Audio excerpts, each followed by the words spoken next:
இந்த பின்னணியில் ரஷ்யாவை தோற்கடிக்க முடியாத போன போது மேற்குலகத்திற்கு தன்னுடைய 2 கால்களையும் சேர்த்துக்குள் புதைத்த நிலை உருவாக்கியது. அண்டை நாடு உனது எதிரி, அண்டை நாடு உனது நண்பர் என்கின்ற சாணக்கியனுடைய கோட்பாடு சிங்களவர்கள் கண்டிப்பாக பின்பற்றுவார்கள். அதன்படி அண்டை நாடான இந்தியா எதிரி, இந்தியாவின் அண்டை நாடான சீனா இலங்கையின் நண்பர். 2005ஆம் ஆண்டு தேர்தலில் வெற்றி பெற்றது ராஜபக்ஷ அல்ல, சீனா.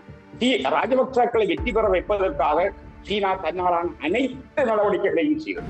அந்த தெளிவான வெற்றி தான் சீனா இலங்கையில் தன்னை ஸ்தாபிப்பதற்கான முழு அடிப்படைகளும். இனி அதிலிருந்து இலங்கை நகரவே முடியாது. இந்த பூமியில் உயிரிழந்தோடு இருக்கும் வரை இந்த பூமியில் ஆக்கிரமிப்பு நிகழ்ந்தே தீரும், யுத்தம் நிகழ்ந்தே தீரும், சண்டை நிகழ்ந்தே தீரும், சாவு நிகழ்ந்தே தீரும். சமாதானம் என்ற ஒன்றுக்கு வெறும் நம்பிக்கைவாதத்தை தவிர ஒன்றுமில்லை.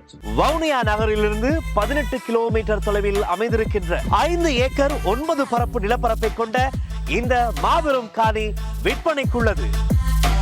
அரசியலில் நகர்த்தப்படும் காய்கள், திரைமறைவில் நடக்கும் ரகசிய பீரங்கள், உலகத் தமிழர் அறிந்தேயாக வேண்டிய உண்மைகளை தேடி ஒரு உடறுப்பு.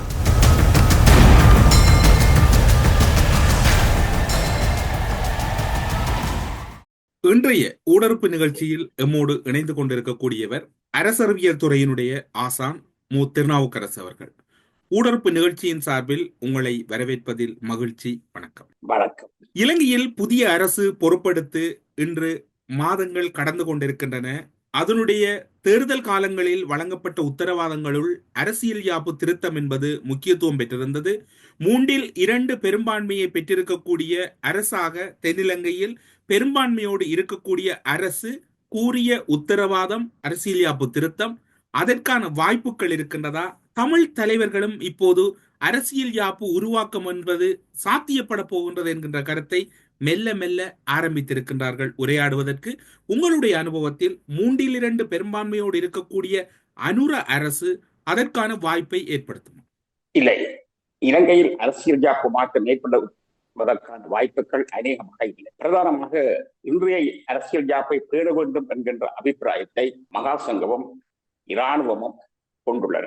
அதேவேளை ஆளுங்கட்சியான இன்றைய ஜேவிபி கூட இந்த யாப்பை பேணுவது அவர்களுக்கு லாபகரமானதாக கருதுகிறார்கள். தேர்தலில் அவர்கள் சொல்லியது உண்மைதான். ஆனால் தேர்தலுக்கு பின்பு அவர்கள் பதவிக்கு வந்த நிலையில் அவர்களுக்கு இருக்க நிலை சாதகமானதாக இருக்கிறது. இப்போது காணப்படுகின்ற அரசியல் யாப்பு ஆளுங்கட்சிக்கு முற்றிலும் சாதகமானது. இது 2 பிரதான விடயங்களை பார்ப்போம். இந்த யாப்பில் 2 சீர்திருத்தங்கள் மட்டும் செய்யப்பட வேண்டும் என்று மகாசங்கம் கருதுகிறது. முதலாவதாக அவர்கள் 13வது திருத்த சட்டம் சம்பந்தமான பிரச்சனை, அது அவர்களுக்கு ஒரு தலையீடியானது. 2வது வீதாசார பிரதிநிதித்துவத்தில் முஸ்லிம்களுடைய பிரதிநிதித்துவம் அதிகரித்திருப்பது பற்றிய பிரச்சனை. இந்த 2லும் தான் திருத்தம் செய்யப்பட வேண்டுமே தவிர ஏனைய விடயங்களில் திருத்தம் செய்யப்பட வேண்டியது இல்லை என்கின்ற கருத்தை மகாசங்கமும் இராணுவமும் இப்போது பதவியில் இருக்கக்கூடிய ஜேவிபி கூட கொண்டுதான் உள்ளது. ஆனால் கவர்ச்சிகரமான தேர்தல் ஞாபகம் முன்வைத்தார்கள். இங்கு நாம் இவற்றை பற்றி அவர்கள் யாப்பை மாற்றம் செய்வதற்கான வாய்ப்புகள் இல்லை என்பதை இங்கே இலகுவாக சொல்லலாம். ஒன்று, இலங்கையில் அரசியல் யாப்பில் குறித்தொடுக்கப்பட்ட யாப்பு விதிகள் என்று உண்டு. அவற்றை மாற்றுவதாக இருந்தால் கண்டிப்பாக ரெஃபரண்டம் வேண்டும், பொது வாக்கெடுப்பு வேண்டும். அதில் சமஷ்டி ஆட்சி முறை, ஜனாதிபதி ஆட்சி முறை, ஒட்டி ஆட்சி முறை போன்ற மதத்திற்கு முக்கியத்துவம் கொடுத்திருத்தல், பௌத்தம் இலங்கையில் பிரதான மதம், அது பேணி பாதுகாக்கப்பட வேண்டும் என்கின்ற அதற்கான சலுகைகள் என்பன அரசியல் யாப்பில் உத்தரவாதப்படுத்தப்பட்டுள்ளன. அவற்றில் கையொப்பமாக இருந்தால் கண்டிப்பாக ரெஃபரண்டத்துக்கு போக வேண்டும். எனவே இந்த விடயங்களில் ரெஃபரண்டத்துக்கு போதல் என்கின்ற ஒரு பிரச்சனை எப்போதுமே சவாலுக்கு. இந்த அரசியல் யாப்பில் இவர்கள் ஒருபோதும் இன்றைய சூழலை மாற்ற மாட்டார்கள். இவற்றை சிறுபிள்ளைத்தனமாக கடலை யோசிக்கிறார்கள். இந்த அரசியல் யாப்பு இலங்கையினுடைய வெளிநாட்டு கொள்கைக்கு பொருத்தமானதாக இருக்கு. இலங்கை மிகவும் சிக்கலான ஒரு வெளிநாட்டு கொள்கைக்குள் தள்ளப்பட்டிருக்கிறது. இந்த சர்வதேச அரசியல் சூழல் இலங்கைக்கு பெருமளவு நெருக்கடி மிக்க ஒன்றாக இருக்கிறது. ஆனால் அதே வேளை அவர்களுக்கு சாதகமான ஒரு இடம் இருக்கிறது. ஒற்றுமைய உலக அரசியலில் ஒன்றில் ஒரு தேசிய இனமோ ஒரு அரசோ முழுக்க வெற்றி பெற முடியும். ஆனால் தனிப்போர்கால அரசியலில் 2 பக்கமும் பேலன்ஸ்டாக சமநிலையில் ஒன்று ஆதரித்தால் இன்னொரு சக்தி எதிர்க்கும். அதாவது தனிப்போர் யுகத்தில் காணப்பட்ட உலக ஒழுங்கில் ஒரு பகுதியினர், இரட்டை அரசு மைய அரசியலில் ஒரு பகுதியினர் ஆதரித்தால் இன்னொரு பகுதியை எதிர்ப்பார். இந்த நிலையில் ஒடுக்கப்படும் தேசியமாயினும் சரி, ஒரு சிறிய அரசாயினும் சரி, அவர்கள் எப்பொழுதும் ஏதோ ஒன்றை சார்ந்து தங்களை தக்க வைக்க முடியும். ஆனால் ஒற்றுமைய உலக அரசியலில் அப்படி அல்ல. அது ஒன்றில் ஏதோ ஒரு பக்கம் போய் அழிய முடியும் அல்லது ஆக்க முடியும்.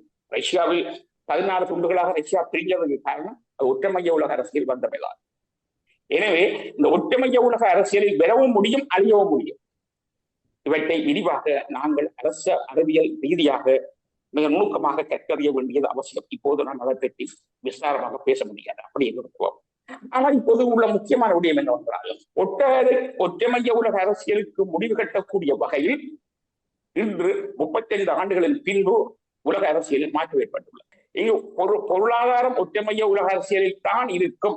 அரசியல் பொருளாதாரத்தில் அந்த ஒற்றுமைய உலக அரசியல் மாற்றம் ஒருபோதும் அதில் நிகழப்போவதில்லை. ஆனால் அதிகாரத்தில் இரட்டை மையங்கள். இந்த அதிகார போட்டியில் ஒன்றுக்கு அமெரிக்காவும் ஒன்றுக்கு சீனாவும் தரமாகும். இந்த 2 உலக மைய அரசியலில் அரசியல் அதிகாரம் பற்றிய பிரச்சனை தான், அதிகார மையம் பற்றிய பிரச்சனை இருக்க போவதை தவிர பொருளாதாரம் பற்றிய முறை ஒன்றாகத்தான் இருக்க போகும். திறந்த பொருளாதாரம் அல்லது நியோ லிபரலிசம். இந்த நியோ லிபரலிசமும் திறந்த பொருளாதாரம் என்று சொல்லப்படுகின்ற இந்த அரச கட்டமைப்பில் ஒரு மாற்றம் நிகழ்ந்தால் அரசியல் மாற்ற நிகழ வேண்டிய போற இடம் அதிகார மையத்தில் அமெரிக்காவின் கையில் இருந்த ஒற்றுமைய உலக அரசியலை சீனா பங்கு போட போகிறது என்பதுதான். சரி, இங்க பிரச்சனை மிகவும் ஆழம். மேற்குலகம் 2ஆம் உலக யுத்தத்தின் பின்பு தெளிவான ஒரு முடிவுக்கு வந்தது. அது சொல்வது குளோபல் பொலிட்டிக்கல் மேனேஜ்மெண்ட் என்று சொல்வார்கள், உலகளாவிய அரசியல் முகாமைத்துவம். 2வது உலக யுத்தத்தில் மேற்குலகம் பெரிதும் அழிந்தது. யுத்தம் ஐரோப்பியர்களுக்கும் இடையில் அது நிகழ்ந்தது. அமெரிக்கர்களும் ஐரோப்பியர்களுக்கும் இடையில் நிகழ்ந்தது. பேரழிவுக்கு உள்ளாகியது. எனவே இனிமேல் இந்த யுத்தத்தை ஐரோப்பா வட அமெரிக்க கண்டங்களில் நிகழ்த்துவது இல்லை என்ற முடிவுக்கு மேற்குலகம் சென்றது. அது பெருமளவு பின்பற்றப்பட்டு வந்தது. ஆனால் யுக்ரைன் விவகாரத்தில் இதை மாற்றப்பட்டது. யுக்ரைனை இலகுவாக வெற்றி கொள்ள முடியும் என்று மேற்குலகம் கருதியது. யுக்ரைனை மையமாக கொண்டு ரஷ்யாவை அமர்த்த முடியும் என்று மேற்குலகம் கருதியது, பெண்டகனும் கருதியது. ஆனால் நிலைமை விஷப்பரீட்சையாக போயிடுச்சு. அதுக்கு ஆழமான பொருளாதார காரணமும் புவியியல் காரணமும் அரசியல் தலைமைத்துவம் என்ற 3 அம்சங்கள் உண்டு. ரஷ்யாவை பொருளாதார தடையினால் ஒருபோதுமே தோற்கடிக்க முடியவில்லை. அதை கோட்ட கணக்கு பிழைச்சிட்டது. அது காரணம் ரஷ்யாவில் காணப்பட்ட பெட்டி கமோடிட்டி ப்ரொடக்ஷன் சக்சஸ்ஃபுல்லாக இருந்தது. உள்நாட்டு சந்தை முதலாளித்துவ உற்பத்தி முறை அது சக்சஸாக இருந்தது. அந்த முறை ரஷ்யாவில் வளர்ச்சி அடைந்திருந்ததனால் உள்நாட்டு சந்தை பலமடைந்திருந்த போது வெளிநாட்டு பொருளாதார தடை அதை வேலை செய்ய முடியாமல் போனது. எனவே டிரான்ஸ்நேஷனல் எக்கனாமி என்றது அது ரஷ்யாவை பாதிக்கல. அவருக்கு டிரான்ஸ்நேஷனல் எக்கனாமி என்கின்ற மார்க்கெட் இல்லாமல் போயிருக்கலாம். கமோடிட்டி ப்ரொடக்ஷன் மட்டும் ஏனைய விடயங்களும் அவருக்கு மார்க்கெட் இருந்தது. இரும்பு, நிலக்கரி, பெட்ரோலியம், கேஸ், எரிவாயு போன்ற விடயங்களில் ரஷ்யா பலமான மூலப்பொருள் வியாபார நாடாக இருந்தது, ஆயுத வியாபார நாடாக இருந்தது. எனவே நாடு தன் எல்லைகளை கடந்த வர்த்தகத்தில் ரஷ்யாவுக்கு ஒரு வர்த்தக சைடு இல்லை. விஞ்ஞான தொழில்நுட்பம் அவருடைய இந்த ஹைடெக் அவர்களுக்கு ஒரு பெரிய வர்த்தகத்தை கொடுத்தது. எனவே இலகுவாக அவர்களை தோற்கடிக்க முடியல.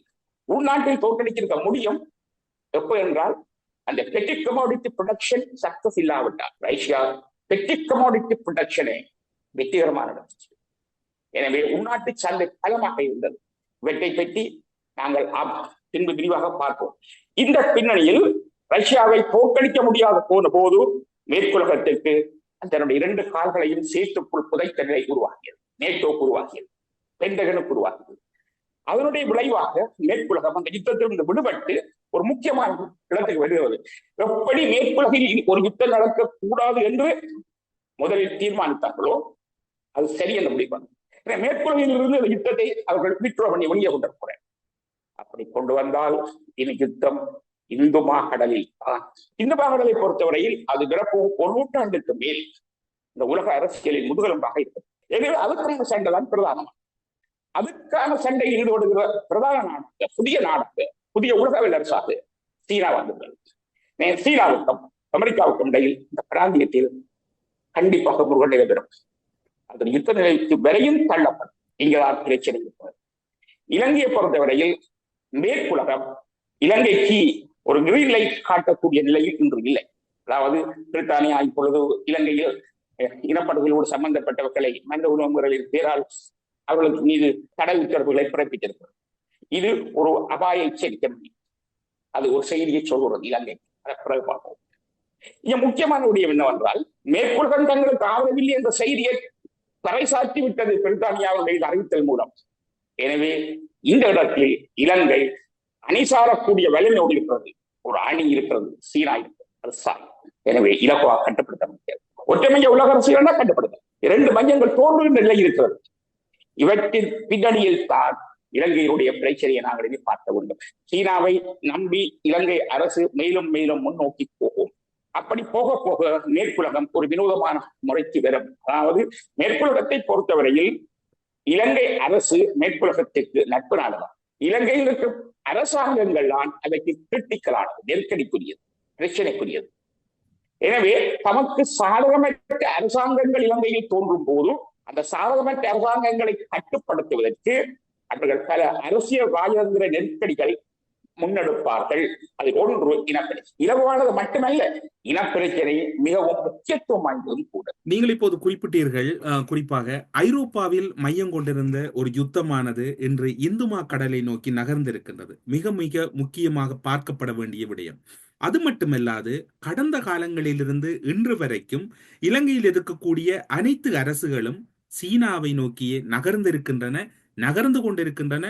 நகர்ந்து வரலாறுகள் தான் பல அடையாளங்களாக இருக்கின்றன. மேற்குலகத்தை ஒரு கடமைக்காக உறவுகளை பேணிய நிலையை உணர்ந்திருக்கின்றார்கள். அதனையும் நீங்கள் வலியுறுத்தினீர்கள்.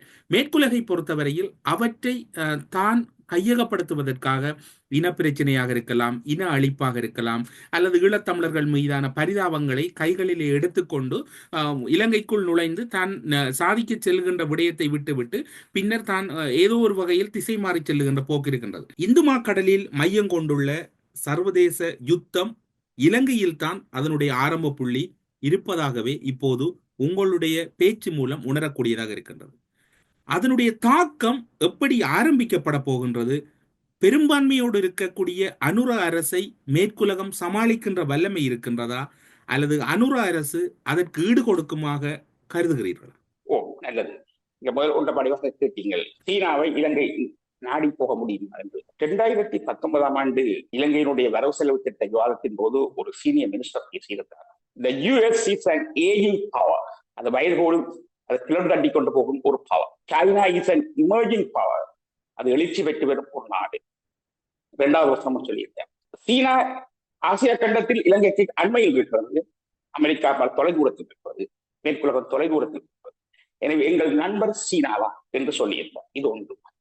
2வது, அண்டை நாடு உனது எதிரி, அண்டை நாடு உனது நண்பர் என்கின்ற சாணக்கியருடைய கோட்பாடு சிங்களவர்கள் கண்டிப்பாக பின்பற்றுவார்கள். அதன்படி அண்ட நாடான இந்தியா எதிரி, அண்ட நாடான இந்தியாவின் அண்டை நாடான சீனா இலங்கையின் நண்பர்.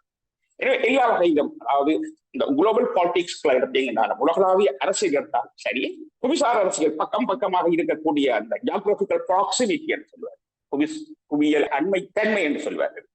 அதிலும் சரி, இலங்கை சீனாவோடு போவதற்கான வாய்ப்பே 100% இருப்பது. அதே போல சீனாவுக்கு இலங்கை தன் 2 துறைமுகங்களை கொடுக்கும். எனவே அதிலிருந்து சீனாவுக்கு விலகி போக மாட்டாது. அந்த சீனாவுக்கு இலங்கை கொடுத்த துறைமுகத்தை சீனா சாதகமாக பயன்படுத்த விரும்புமே தவிர இலங்கை அரசாங்கத்தை அது ஒருபோதும் அண்டகனைஸ் பண்ண பகைக்காது, பிந்தல்லாது, அந்த நட்பை பேண விரும்பும். இந்த பின்னணியில் சீன இலங்கை உறவு என்பது மேலும் மேலும் வலுவடை. இங்கதான் நீங்க சொன்ன பிரச்சனை வருது. இந்த யுத்தம் இந்து மாகடலில் மையம் கொள்கிறது என்கின்ற பொழுது இதுவரை இந்த யுத்தம் மையம் கொண்டிருந்த முக்கியமான 2 பிரதேசங்களில் இருந்து இந்த யுத்தம் பின்வாங்கப்பட்டிருக்கிறது. ஒன்று மத்திய கிழக்கு, 2 யுக்ரைன். இந்த 2 பிரதேசத்திலிருந்து இந்த யுத்தம் ஓரளவு பின்வாங்கப்படுது. மத்திய கிழக்கு என்பது அது தவிர்க்க முடியாது. இந்த இடத்திலும் அது ஒரு நிலை, ஒரு கொதிநிலை என்ற இடத்தில் தான் இருக்கும். ஆனால் அதை ஓரளவு கட்டுப்பாட்டுகளை வைத்திருக்கலாம். ஆனால் புதிய மையமாக, அதாவது கவனிக்க வேண்டிய விடயம், 2009 ஆண்டை தொடர்ந்து, அதாவது முள்ளிவாய்க்கால் யுத்தத்தை தொடர்ந்து சீனா இந்து மாகடல் பிராந்தியத்தில் 3 துறைமுகங்களை வேகமாக விருத்தி செய்திருக்கிறது. ஒன்று டிபூட்டி, அதாவது ஏடன், இந்து மாகடலுடைய நுழைவாசல் ஏடன் வளைகுடா டிபூட்டி. 2வது பாகிஸ்தான், அதாவது பல்ஜிஸ்தான் மாகாணத்தில் இருக்கக்கூடிய துறைமுகம். மூன்றாவது இலங்கையில் இருக்கக்கூடிய துறைமுக வசதி. அப்ப இந்த 3 இடங்களும் எப்போதுமே முக்கியமானது. அப்ப இந்த 3 இடங்களிலும் சீனா மிக தெளிவாக கடந்த 15 வருடங்களில் பெரிய வளர்ச்சி அடையும். அப்ப சீனாவுடைய இந்த 3 துறைமுக வளர்ச்சியும் இந்து மாகாணத்தின் ஆதிக்கத்துக்கான முக்கியமான 3 புள்ளிகள்.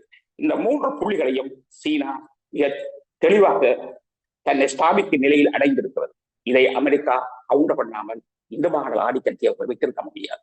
ஏனென்றால் அவர்களுடைய டியாகோ கார்சியா பாகிஸ்தானுடைய நேர்கோட்டிலும் முட்டும், இலங்கையினுடைய நேர்கோட்டிலும் முட்டும், இந்து மாகாண டிபியூட்டி அந்த பேசிலும் முட்டும். இத்தகைய பின்னணியில் இப்பொழுது இலங்கையை கையாண்டு வெற்றி பெற்றால் ஏனைய வெற்றி எல்லாம் கையாளுவது இலக்குவாக இருக்கும். ஆனபடியால் இலங்கை தான் அதிகம் முக்கியத்துவத்தை பெறப்போகும். குவாதர் துறைமுகத்தை பொறுத்தவரையில் அதாவது பாகிஸ்தானுடையது. குவாதர் துறைமுகம் இந்தியாவுக்கும் சவால் தான். திருவோணமலை, கொழும்பு, இலங்கை என்கின்ற லொகேஷன் எங்கே இருந்தாலும் சரி, அது இந்தியாவுக்கு மிக பெரும் சவால்.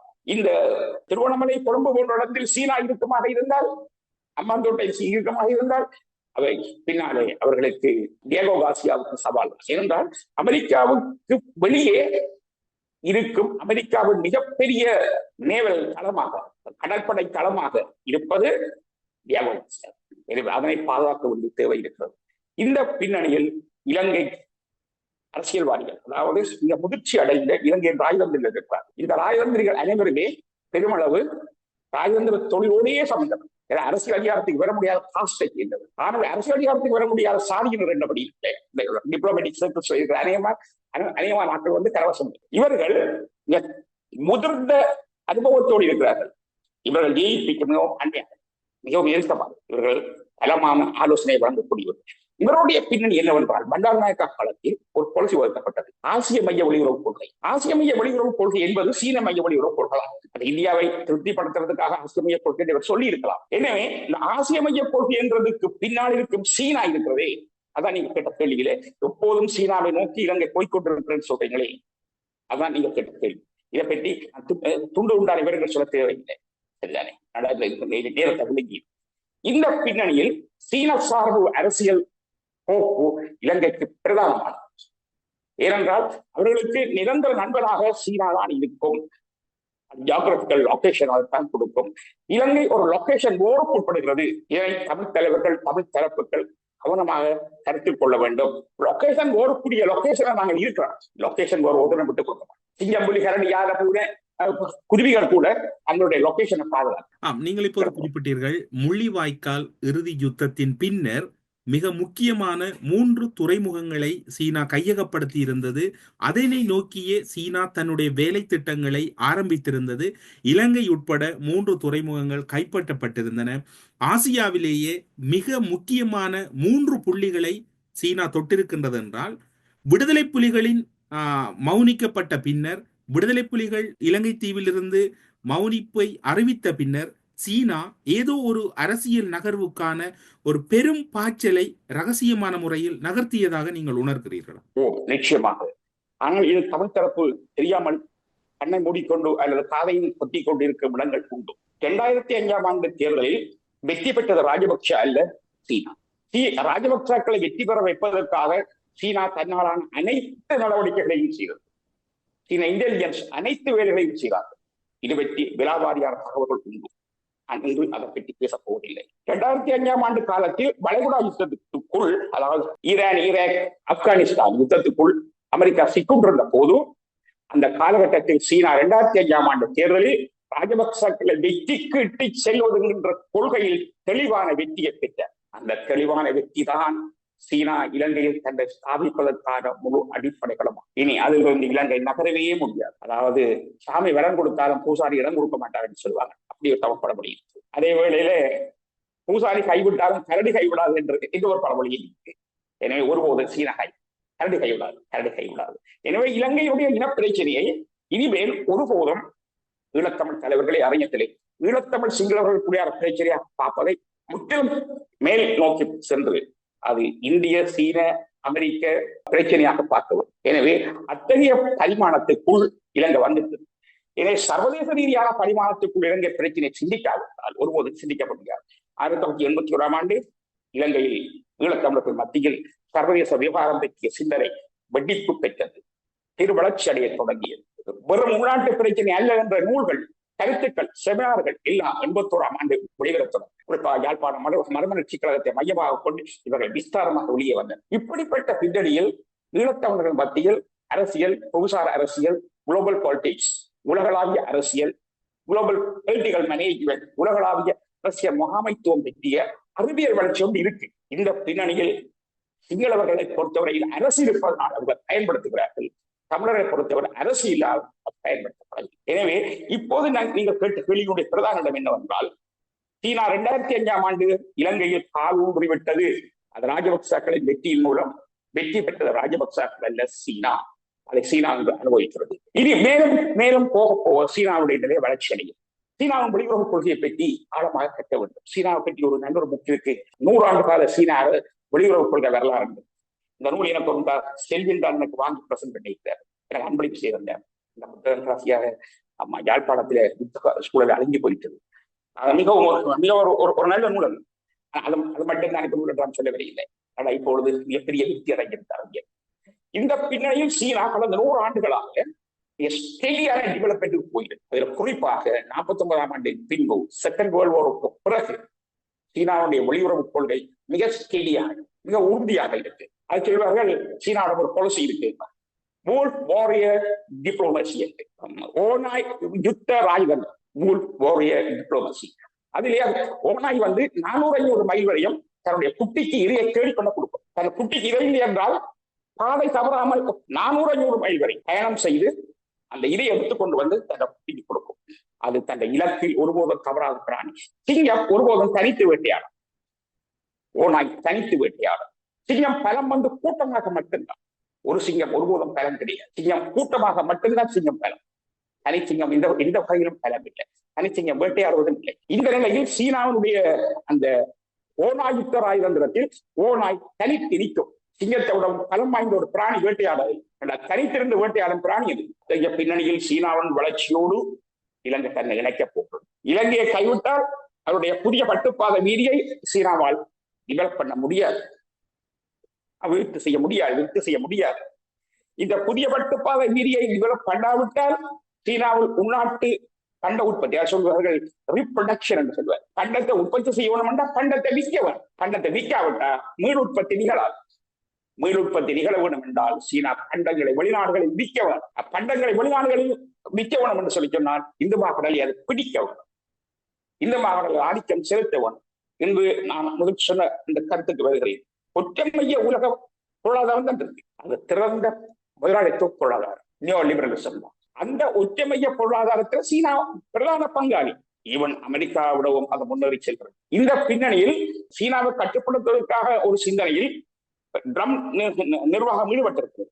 அது வெறும் ட்ரம்ப் நிர்வாகத்தின் ஒரு தனிநபருடைய தீர்மானம் கிடையாது, பெண்களுடைய தீர்மானம். யுக்ரைன் போன்ற தோல்வியடைஞ்சதுடைய விளைவு. யார் அமெரிக்காவில் பதவிக்கு வந்திருந்தாலும் யுக்ரைனில் இருந்த படை அவர்கள் விட்ரோ பண்ணியே தீர்வார்கள். யுக்ரைன் யுத்தம் நிறுத்தப்பட்டே தீரும். இதுதான் அடிப்படையான நிலை. இந்த பின்னணியில் இப்போது முக்கியமான விடயம் என்னவென்றால், அமெரிக்கா, சீனா, இந்தியா என்கின்ற இந்த 3 வலைப்பின்னர்களில் முதலாவதாக இந்த மாகாண நாடான இந்தியாவை அனுசரித்துத்தான் அமெரிக்கா வளர வேண்டியிருக்கு. அமெரிக்கா ரஷ்யாவோடு யுத்தம் புரியும் பொழுது பக்கத்திலே இந்த மேற்கு ஐரோப்பிய நாடுகளை அணைத்து நடத்தியது போல இங்கு சீனாவை எதிர்கொள்வதற்கு அது இந்தியாவை அணைத்து நடத்த வேண்டியிருக்கு. இது ஒரு பிரதானமான யதார்த்த நிலை.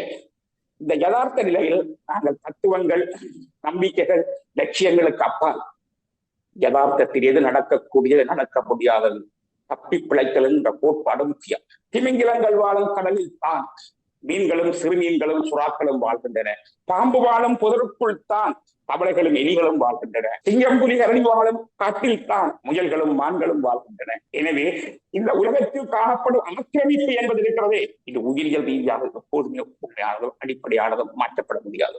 இந்த பூமியில் உயிரிழந்தோடு இருக்கும் வரை இந்த பூமியில் ஆக்கிரமிப்பு நிகழ்ந்தே தீரும், யுத்தம் நிகழ்ந்தே தீரும், சண்டை நிகழ்ந்தே தீரும், சாவு நிகழ்ந்தே தீரும். சமாதானம் என்ற ஒன்றுக்கு வெறும் நம்பிக்கைவாதத்தை தவிர ஒன்றுமில்லை, அது வெறும் மதவாதத்தை தவிர ஒன்றுமில்லை. யதார்த்தம் தான் இறுதியில் இறுதியாக்கவில்லை. அன்பு வெல்லாது. அதிகாரம் தான் வெல்லும், நலன் தான் வெல்லும். எத்தனை பேர் எத்தனை உடற்கத்தான் நீங்கள் அன்பையும் பாசத்தையும் பற்றி பேசினால் என்ன? நலன் வந்த இடத்தில் அன்பு ஓடி ஒழித்து விடும், அன்பு மாண்டம் அடித்து விடும். அன்புக்கும் அதிகாரம் வேண்டும். அன்பு செலுத்த அதிகாரம் இல்லை என்றால் அன்புக்குள் செலுத்த முடியாது. இது மனிதனுடைய சாதாரண வாழ்வில் உண்மை என்றால் அரசியல் வாழ்வில் எப்படி? எனவே அரசியல் வாழ்வு நீங்கள் இந்த போதனைகள், கோட்பாடுகள், லட்சியங்கள், சமாதானங்கள் இவை எல்லாம் அரசியல் யதார்த்தத்தினாலேயே நிர்ணயிக்கப்படும். அந்த அரசியல் யதார்த்தத்தை பற்றி தான் நாம் பேச வேண்டும். அதைத்தான் விஞ்ஞானபூர்வமான அணுகுமுறை என்று நாங்கள் சொல்கிறோம். எனது பேச்சுக்களில் எப்போதும் அதுதான் இருக்கும். நீங்கள் இப்போது குறிப்பிட்டீர்கள் 2005ஆம் ஆண்டில் மஹிந்த ராஜபக்சவின் ஆட்சியை தீர்மானித்ததில் சீன புலனாய்வு துறையினுடைய பங்களிப்பு மிக பிரதானமானது என்று. இந்த ஆட்சி இப்போது இருக்கக்கூடிய தேசிய மக்கள் சக்தியான மக்கள் விடுதலை முன்னணி ஆட்சிக்கு வருவதற்கு முன்னர் குறிப்பிட்டார்கள், ஊழலில் ஈடுபட்டவர்கள், ஊழலில் தொடர்புடையவர்கள் இலங்கையிலே எந்த பாகத்திலும் இருந்தாலும் குறிப்பாக மஹிந்த ராஜபக்ச குடும்பத்தை முழுமையாக கைது செய்வோம், அவர்களுடைய குடும்பத்தை சிறையில் அடைப்போம், அவர்கள் மீதான விசாரணைகளை மேற்கொள்வோம் என்று அனுரகுமார குறிப்பிட்டார், டெல்வின் சில்வா குறிப்பிட்டார். மறுபுறத்தில் அவருடைய அணியில் இருக்கக்கூடிய அத்தனை மூத்த அரசியல்வாதிகளும் குறிப்பிட்டார்கள். நீங்கள் இப்போது குறிப்பிட்டீர்கள் இலங்கையில் காலூன்றுவதற்கு பிரதான காரணமாக இருந்தது மஹிந்த ராஜபக்சவினுடைய அரசியல் வரவு என்பது சீனாவுக்கு முக்கியமாக இருந்தது என்று. சீனாவோடு அனுர்குமார திசாநாயக்க நெருக்கத்தை பேணுகின்றார், அரசியல் ரீதியாக பல தொடர்புகளோடு இருக்கின்றார். மஹிந்த ராஜபக்ச குடும்பத்தின் மீது கைதுகளையோ அல்லது நடவடிக்கை எடுப்பதையோ சீனா ராஜதந்திர ரீதியாகவோ அல்லது மறைமுகமாகவோ விரும்பும் என்று நீங்கள் கருதுகிறீர்களா? அல்லது சீனாவின் உளவுத்துறை இந்த விடயம் தொடர்பில் என்ன நிலைப்பாட்டில் இருக்கலாம்? நல்லது. முக்கியமாக நாங்கள் கவனத்தில் கொள்ள வேண்டிய விடயம் ஒன்று என்னவென்றால், ஊழல் என்பது வெறுமனே தானாக முளைச்சு வரும் ஒரு சாமானியம். இராணுவவாதம் எங்கு தலையெடுக்கிறதோ அங்கு ஊழல் வரும், இராணுவவாதம் எங்கு தலையெடுக்கிறதோ அங்கு விபச்சாரம் வரும். செகண்ட் வேர்ல்ட் வார் பீரியட்ல ஜப்பான்ல இராணுவவாதம் வந்தது. தன் பெற்ற பிள்ளைகளை, தன் சொந்த மனைவிகளை சந்தையில் போட்டு விபச்சாரத்துக்கு ஜப்பானியர்கள் விற்றாரு என்று மிக முக்கியமான போட்டோஸ் எல்லாம் இருப்பது, ஏராளமான டாக்குமெண்ட்ஸ். சொந்த பிள்ளைகளை விற்றார். இராணுவவாதம் தலையெடுத்தால் தன் சொந்த பிள்ளை விபச்சாரத்துக்கு தந்தை ஒரு துண்டு பானுக்காக வீப்பான், தாய் கொண்ட வீப்பாள். இது ஒரு பயாலஜிக்கல், இது ஒரு உயிரியல் உண்மை. இப்படியே இந்த யுத்தம் வரும் பொழுது அது கூடவே தவிர்க்க முடியாதவாறு ஒரு நண்பரின் தோளில் கைவோட்டுக் கொண்டு வரும். அதுதான் ஊழல். யுத்தத்தின் பிள்ளைதான் ஊழல், யுத்தத்தின் முடிதான் ஊழல், யுத்தத்தினுடைய காலனிதான் ஊழல். எனவே யுத்தத்தில் பங்கெடுத்த ஏஐபிக்கு மூலம் பங்கு இல்லையா? இராணுவவாதம் பேசிய இராணுவத்துக்கு ஆள் திரட்டி கொடுத்த ஏஐபிக்கு இந்த ஊழலில் பங்கு இல்லையா? ஆனபடியால் ஊழல் என்பது ஒரு சாதாரணமாக யுத்த நடைமுறையில் இயல்பாக வரும். இதை அவர்கள் சும்மா மக்களை ஏமாற்றுவதற்காக, பகட்டான சொற்களை சொல்ல இலகுவாக இருப்பதற்காக செய்வார்கள். 4 பேர் கார பறிச்சதற்காக நாட்டின் பொருளாதாரம் வளர்ச்சியை பொறுத்து, 2 பேர் சம்பளத்தை 3 பேர் சம்பளத்தை கூட்டுனால குறைச்சதால பொருளாதாரம் வளர்ச்சியை போறதில்லை. அது பொருளாதாரத்தில் இந்த மூளைக்கு போட காணாது. மக்களை மாற்றலாம். பொருளாதார வளர்ச்சி என்பது அடிக்கட்டுமான வளர்ச்சியில் இருக்க வேண்டும். இலங்கை அடிக்கட்டுமான வளர்ச்சி இனப்பிரச்சினை தீர்ப்பதில் தான் இருக்கலாம். இனப்பிரச்சனை தீர்க்காத எந்த ஒரு கட்டுமானம் இருக்காது. இதோ பாருங்க, வெஸ்டுக்கு இந்த அரசாங்கத்துக்கு எதிராக ஒன்றை செய்ய இப்ப உடனடியாக முடியல. டக்கென்று போர்க்குற்ற 4 பேருக்கு எதிரான தடை உத்தரவு பிறப்பித்திருக்கிறது. இலப்பானது டக்கென்று அதுதான் போவார். எனவே இலங்கை இனப்பிரச்சனையை ஒருபோதும் நாங்கள் கைவிட்டாலும், வெஸ்டர்ன் கைவிடாலும், சீனாவும் கைவிடாலும், இந்தியாவும் ஒருத்தர் கைவிட மாட்டேன். இதில் நாங்கள் எங்களுக்கு உள்ளதுக்குள் ஒரு நண்பரை தேர்ந்த அலையன்ஸுக்கு போக வேண்டும். சுறாவிடம், அதாவது திமிங்கலத்திடம் தப்புவதற்கு சுறாக்கு பின்னாலே ஓட வேணும், சுறாவிட்ட தப்புவதற்கு தெருமீனுக்கு பக்கத்தாலே ஓட வேணும். இது கடல் வாழ் உயிரியல் உண்மை. புலியிடம் தப்புவதற்கு மான், பபூன் என்று சொல்லப்படுகிற பிராணியை நாடி போகும்.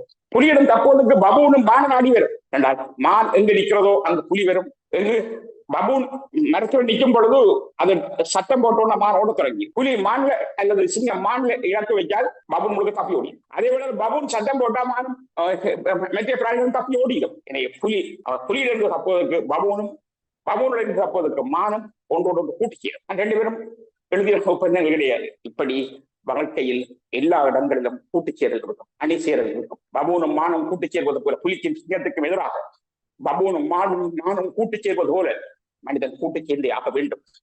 அதே போல உங்களுக்கு ஒரு இன்ட்ரெஸ்டிங்கான விஷயம் சொல்லலாம். பபூன் தாவரபட்சம், ஆனால் அது கொழுப்பு சத்து குறையும் பொழுது தலையினமான ஒரு மான் குட்டியை பிடிச்சு தின்றோம். அப்படி பிடிச்சு தின்னும் பொழுது மான் தன்னுடைய தாய் சண்டை செய்யும். ஆனால் அதை மீறி பபூன் கொண்டு போயிட்டு இருந்தால் பபூன் அந்த குட்டிமான தின்னும். அதுக்காக ஒருபோதும் இந்த மான் இனம் பபூனோடு தன் ஒப்பந்தத்தை முறிக்காது. ஏனென்றால் பபூன் ஒரு குட்டிமான் இழந்தாலும் தங்கள் மான் இனத்தை பாதுகாக்க வேண்டும் என்றால் பபூனுடைய அந்த எச்சரிக்கை, அந்த கவர் வேணும், அந்த காவல் கோபுரம் வேணும். எனவே உடைத்தார். நேரடியான உறவுதான் பேடப்படும். எனவே கூட்டு சேரல் நேரடில் இருக்கும். கூட்டு சேரல் ஒப்பந்த நேர்கோட்டில் இருக்கணும் இல்லை. கூட்டு சேரல் ரத்தம் சிந்தும், ரத்தம் பசியும்.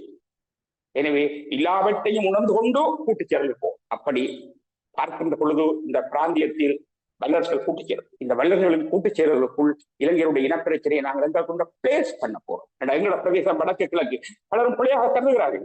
இலங்கை ஒரு தீவு, அதான் அதுக்கு பலம் உண்மை. ஆனால் இலங்கை ஒரு தீவாக இருப்பதை பேணுவதுதான் இலகுவான வழி என்று வல்லரசுகளோ அன்றாடங்களோ கருதுகின்றனர். மாறாக இலங்கை இரண்டாவது இலங்கை தீவு இல்லை. இலங்கை ஒரு தனிநாடாக பிரிந்தால் அந்த இடத்தில் இன்னொரு நாடு வந்து அமர்ந்துவிடும், அது இந்தியாவுக்கு எதிரானது என்று இணைத்து சொல்கிறார்கள். இல்லை, இலங்கை இரண்டாக உடையும் என்றால் சிங்கள தேசம் தீவில்லை, அது கரை தொடர்பு உள்ளது ஈழத்தோடு. கரை தொடர்புள்ள சிங்களம் ஒருபோதும் பலமானதில்லை. கரை தொடர்பற்ற தீவு சிங்களம் தான் பலம். இன்றைக்கு கரையை அவர்கள் இழக்கிறார். இலங்கை இரண்டாக புலப்பட்டால் அவர்கள் கரை வழி நாடாக மாறுவார்கள். கரை வழி நாடாக மாறினால் ஜியோகிராபிக்கலி எங்களுக்கு முற்றிலும் சாதகமான சூழல் இருக்கும். சிங்களவர்கள் அடிபணிவார்கள். ஆகக்கூடிய நாடு பிரிந்த 5 வருடத்துக்குள் சிங்களவர்கள் தமிழர்களோடும் இந்தியாவோடும் அடிபணிவார். இல்லாமல் வாழ முடியாது. இந்த இத்தகைய பேசிக்கான உண்மைகளை நாங்கள் புரிந்து கொள்ள தவறுகிறோம். தீவாக இருப்பது நாள் பலம் என்று நாங்கள் பேசுறோம். தீ உடைஞ்ச பலம் இல்லையே, அதையும் பேசுறோம் இல்லை. தீ உடைஞ்ச பலம் இல்லை இலங்கை சிங்களம். எனவே இப்படிப்பட்ட பின்னணியில் சீனா இலங்கையில் கால் ஊன்றினால் ஒன்றை கவனியுங்கள். வடக்கு கிழக்கு பிரிந்து போனால் சீனா தெற்கில் இருக்கும் என்று பல கற்பனை செய்யலாம். இல்லை, வடக்கு கிழக்கும் தமிழீழம் பிரிந்து போய்விட்டால் சீனா தெற்கில் இருப்பதை சுமையாக சிங்கள மக்கள் கருதுவார்கள். அதை ஒரு பாவமாக கருதுவார்கள். தங்களை நாட்டை பிரிப்பதற்கு அதுவே காரணமாக அமைந்தது என்று நம்புவார்கள். நம்ப தேவையில்லை, அதை பார்ப்பார்கள். எனவே சீனாவை வெளியேற்றினால் மட்டும்தான் சிங்களவர்கள் அமைதியாக பௌத்தத்தையும் தங்களுடைய பாரம்பரியத்தையும் பேணலாம் என்ற முடிவுக்கு போவார்கள். இது தவிர்க்க முடியாத லாஜிக்கல் டெவலப்மெண்ட். நீங்கள் இப்போது குறிப்பிட்ட கருத்தின் அடிப்படையில் பார்க்கின்ற போது மேற்குலகம் தனது கருத்தை அல்லது தனது நலனை அடைவதற்கு தமிழீழம் என்கின்ற ஒரு பிராந்தியத்தை பிரித்து முழுமையாக இலங்கையிலிருந்து சீனாவை வெளியேற்றுவதற்கான அத்தனை வேலை திட்டங்களையும் இப்போது மெல்ல மெல்ல ஆரம்பித்திருப்பதாக பார்க்கலாம். இல்லை, நிச்சயமாக மேற்குலகத்தை பொறுத்தவரையில் இந்த இலங்கையை ஒன்றாக வைத்துக் கொண்டு கையாளுவதுதான் அவருடைய மூலோபாயமாக இருக்கிறது. ஆனால் நிலைமை கைக்கு மீறி போனால் 2வது ஆப்ஷன் இருக்கு. இதைத்தான் ரணவிலையில பார்க்கலாம். திருகோணமலையில வாய்ஸ் ஆஃப் அமெரிக்காவை எஸ்டாப்ளிஷ் பண்ண முற்பட்ட பொழுது இந்திரா காந்தி தலையெடுத்த போது சைபர் ஸ்டைல் சொல்யூஷன், டர்க்கி சைபர் ஸ்டைல் சொல்யூஷனுக்கு இந்திரா காந்தி போக போறார் என்ற நிலை ஓங்கியது. 1983ஆம் ஆண்டின் பிற்பகுதியில் இருந்து ஆழமாக பேசப்பட்டது. அந்த டர்க்கி சைபர் ஸ்டைல் சொல்யூஷனுக்கு போனால் இலங்கையின் வடக்கு கிழக்கு, அதாவது வட அயர்லாந்து மாதிரி பிரித்தானியாவோட இருந்த மாதிரி இலங்கையின் வடக்கு கிழக்கு இந்தியாவுக்குள்ள போயிடும் என்கின்ற ஒரு அபிப்பிராயம் தலையெடுத்தது. அப்போது அமெரிக்காவை நம்பியது. அமெரிக்கா நினைத்தது தற்செயலாக இந்திரா காந்தி படியெடுத்து வடக்கு கிழக்கை இன்று சைப்ரஸ் சொல்யூஷன் அப்படித்தான் இருக்கு, இன்று வட அயர்லாந்து சொல்யூஷன் அப்படித்தான் இருக்கு. ரெண்டு ஒரே மாதிரி இருக்கு. வடக்கு கிழக்கு அப்பாறு பிரிந்து இந்தியாவோட போயிட்டால் திருவண்ணாமலை துறைமுகம், அந்த திருவண்ணாமலை அந்த வாய்ஸ் ஆஃப் அமெரிக்கா பாதிக்கப்பட்டது. ஏதேவெல்லாம் ரணவிலக்கு வந்தார். அப்படி ஒரு வாய்ப்பு இருக்கிறத நினைத்துத்தான் ரணவிலக்கு வந்தார். ஆனபடினால் இவை ஒன்றும் சாத்தியமற்றவர்கள் என்று இல்லை. ஒரு முதலாவது தெரிவிக்கும் தலை பாதுகாப்பது, இல்லை என்றால் தலைப்பாகையின் தலையை சேர்த்து பாதுகாப்பது, கெட்டை சேர்த்து பாதுகாக்க முடியல, தலைப்பாகையை கலண்டி போட்டு தலையை மட்டும் பாதுகாப்பு. இப்படி நிலைமைகள் இருக்கும். எனவே இந்த விடயத்தில் நீங்கள் சர்வதேச அரசியலை முற்றிலும் ஒரு ஹிஸ்டாரிக்கல் டெவலப்மெண்ட்டுக்குள்ளாக பாருங்கள். பரந்த சர்வதேச அறிவு வேணும். சாதாரணமாக சர்வதேச அறிவுக்குள்ளால் கையாள முடியாது. இதோ பாருங்கள், யுக்ரைன் ஒரு முடிவு பெறுது, வெள்ளை கூட்டிக்கிறது. இது ஒரு பாரம்பரியமான விடயம். வரலாற்று ஒரு புதிய உலக ஒழுங்கு தோன்ற போகிறது.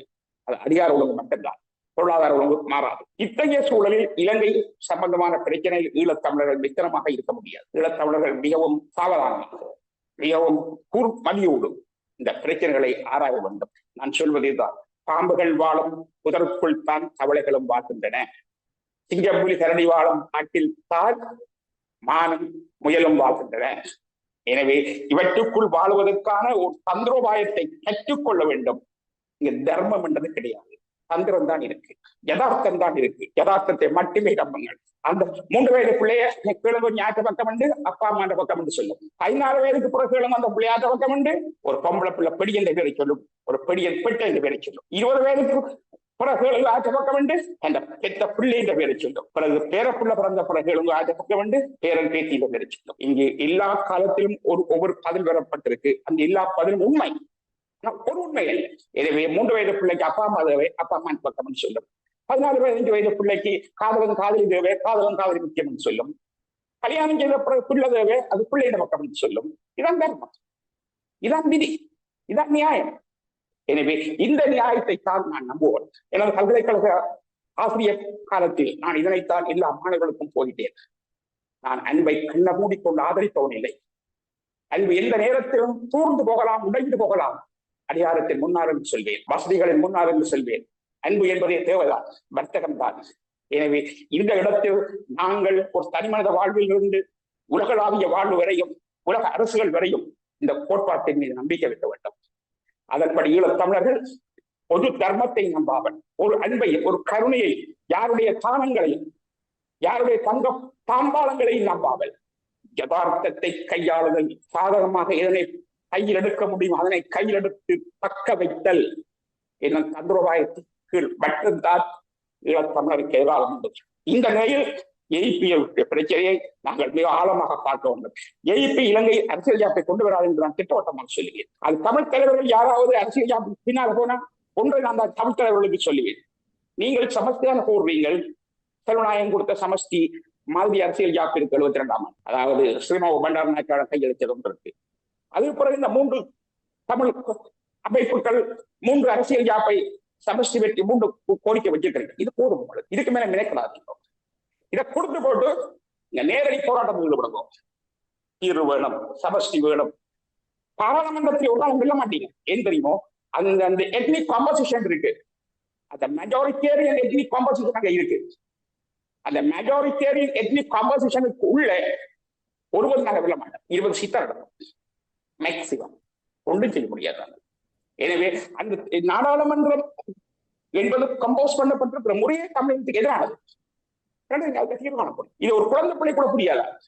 நாடாளுமன்றம் தமிழகத்துக்கு எப்பொழுதுமே எதிரானது. அந்த நாடாளுமன்ற கட்டமைப்பில் எங்களுக்கு இடமே கிடையாது.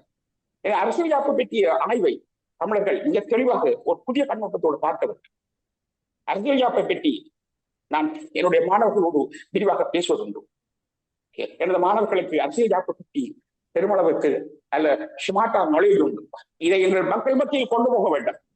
தலைவர்கள் பொய் சொல்கிறார்கள், தலைவர்கள் ஏமாற்றுகிறார்கள். இந்த அரசியல் ஜாப்பு தீர்வு இல்லை என்பதை கொண்டு வர வேண்டும். உங்களுக்கு நான் ஒன்றை சொல்லலாம். தமிழ் அரசியல் 16ஆம் ஆண்டு இலங்கையில் சிறிசேன அரசியல் ஜாப்பு வரப்போதுண்டு கூக்குரலிட்ட போது ஒருபோதும் நடக்காது என்று எழுதின வாக்கியத்தோடு அந்த நூல் முடிகிறது. வேண்டுமென்றால் தேநீர் குடிப்பார்கள், பயணம் செய்வார்கள், தங்களுக்குள் சல்லாபம் செய்வார்கள், அவ்வளவுதான் நிச்சயம், வேறொன்றும் நிற்காது. திட்டவட்டமாக இந்த நூல் சொல்கிறது. இன்றும் அதானே உண்மை, இன்றும் அதானே உண்மை. எனவே இனியும் நான் சொல்லக்கூடிய உடைய இதுதான், அரசியல் ஜாப்பியான மாற்றங்களுக்கு இடமில்லை. இதே வேளையில் நாங்கள் வெளிநாட்டு அரசியல் முறைகளை பற்றி எல்லாம் பேசுகிறோம். வெளிநாட்டு அரசியல் முறைகளை கற்றுக் கொள்ளுங்கள் அவசியம். ஆனால் அது எது இலங்கையில் பொருந்தாது என்பதை தெரிந்து கொள்ளுங்கள். புதிய ஒரு வகுப்பில் நான் அதை பற்றி நான் உங்களுக்கு அழைக்க முடியும். புதிய ஒரு நேர்காணலில் அதை பற்றி நான் பேச முடியும்.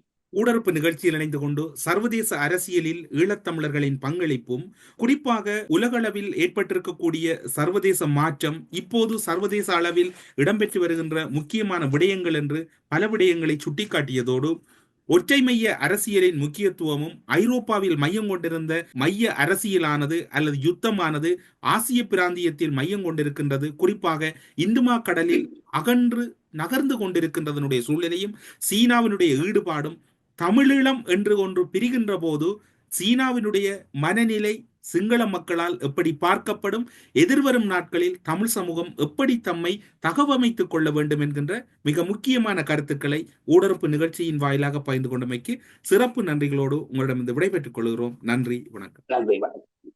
அரசியலில் நகர்த்தப்படும் காய்கள், திரைமறைவில் நடக்கும் ரகசிய பீரங்கள், உலகத் தமிழர் அறிந்தேயாக வேண்டிய உண்மைகளை தேடி ஒரு ஊடறுப்பு.